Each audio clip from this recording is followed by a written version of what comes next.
अभिनेत्री रूपाली गांगुली आज किसी पहचान की मोहताज नहीं है। टीवी के सबसे मशहूर सीरियल अनुपमा से वो घर घर में छा गई हैं। यहाँ तक कि अभिनेत्री रूपाली से ज्यादा अनुपमा नाम से मशहूर हैं। अभिनेत्री 2000 के दशक की शुरुआत से टेलीविजन इंडस्ट्री में काम कर रही हैं, लेकिन अनुपमा से पहले ऐसा नहीं हुआ कि वो एक घरेलू नाम बन गई हो। रूपाली गुजरे जमाने के फिल्म निर्माता अनिल गांगुली की बेटी हैं। वो एक फिल्मी परिवार से आती हैं, लेकिन उन्हें अपने शुरुआती वर्षों में कास्टिंग काउच का सामना करना पड़ा था। हाल ही में अभिनेत्री ने चौंका देने वाला खुलासा किया है।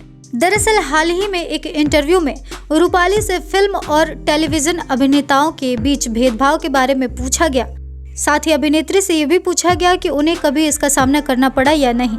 इस पर अभिनेत्री ने याद किया कि वो भी कास्टिंग काउच का शिकार हुए थे, जिसके बाद उन्होंने फिल्मों से दूरी बना ली। साथ ही रूपाली ने अपने संघर्ष के दिनों के बारे में भी बात की। रूपाली ने साझा किया कि उनके संघर्ष के दिनों में कास्टिंग काउच एक आम बात थी और उन्हें ऐसी अप्रिय घटनाओं का सामना करना पड़ा था जिसने उन्हें फिल्म उद्योग से दूर कर दिया। उन्होंने कहा, मुख्य रूप से कास्टिंग काउच उस समय इंडस्ट्री में मौजूद था। ऐसा किया गया था। हो सकता है कि कुछ लोगों का इससे सामना न पड़ा हो, लेकिन मेरे जैसे लोगों को इसका सामना करना पड़ता है और ये हम पर निर्भर करता है कि हम क्या चुनते हैं। हम कास्टिंग काउच की चीज़ों को, हम उस चीज़ों को एक्सेप्ट कर लेते हैं और खूब नाम कमाते हैं, या फिर अपने शोहरत को ठुकरा के अपनी इज्जत को बरकरार रखते हैं।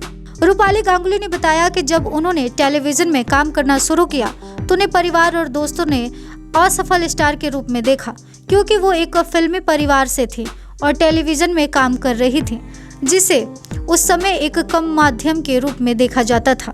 उन्होंने कहा, उस वक्त मुझे खुद को छोटा महसूस होता था, लेकिन आज मुझे बहुत गर्व महसूस हो रहा है। मुझे अनुपमा के किरदार ने वो कद और वो पद दे दिया है जिससे मैं खुद पर गर्व करती हूँ, जिसका मैंने हमेशा सपना देखा था और जिसकी मुझे आशा थी।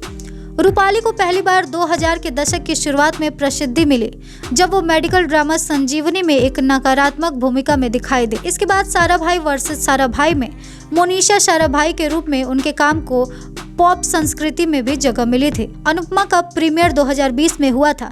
इस सीरियल ने हाल ही में 1000 एपिसोड पूरे किए हैं और ये सब टेलीविजन पर सबसे सफल शो में से एक है।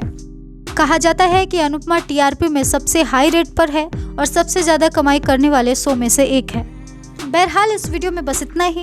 आपको इस खबर पर क्या कुछ कहना है हमें कमेंट सेक्शन में ज़रूर बताएं और इस तरह की तमाम खबरों से जुड़े रहने के लिए करारा न्यूज़ डे एंड नाइट को सब्सक्राइब करना ना भूलें।